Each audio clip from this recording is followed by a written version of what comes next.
যে ওয়েবসাইট থেকে কিভাবে রেজাল্টটা চেক করতে হয়, ডিরেক্টলি শিক্ষা বোর্ডের ওয়েবসাইট থেকে। ওয়েবসাইট থেকে রেজাল্ট চেক করার জন্য তুমি তোমার মোবাইল ফোন থেকে গুগল বা গুগল ক্রোম নামে যে অপশনটা আছে এটাতে ক্লিক করবে। ক্লিক করার পর এইচএসসি রেজাল্ট চেক লিখে সার্চ অপশনে সার্চ দিবে। যখনই তুমি সার্চ দিলে সবার উপরে এক নম্বরে যে ওয়েবসাইটের লিঙ্কটা আসছে এটাতে তুমি ক্লিক করবে।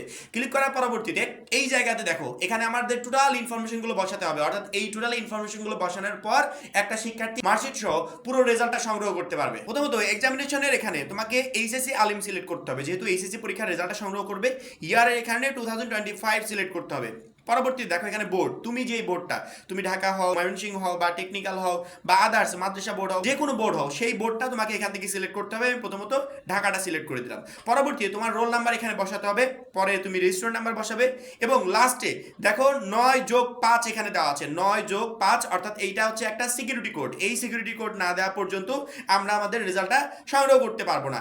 রেজাল্ট সংগ্রহের জন্য অবশ্যই এই সিকিউরিটি কোডটা তোমাকে বাধ্যতামূলক দিতে হবে। যখনই তুমি 9+5 14 এখানে বসিয়ে সাবমিট করে দিবে, পুরো মার্কশিট সহ রেজাল্টটা তোমার সামনে শো হবে, অর্থাৎ কোন সাবজেক্টে A+ পেয়েছো, কোনটাতে A-, কোনটাতে B, টোটালি এভরিথিং শো করবে এই সাইডে।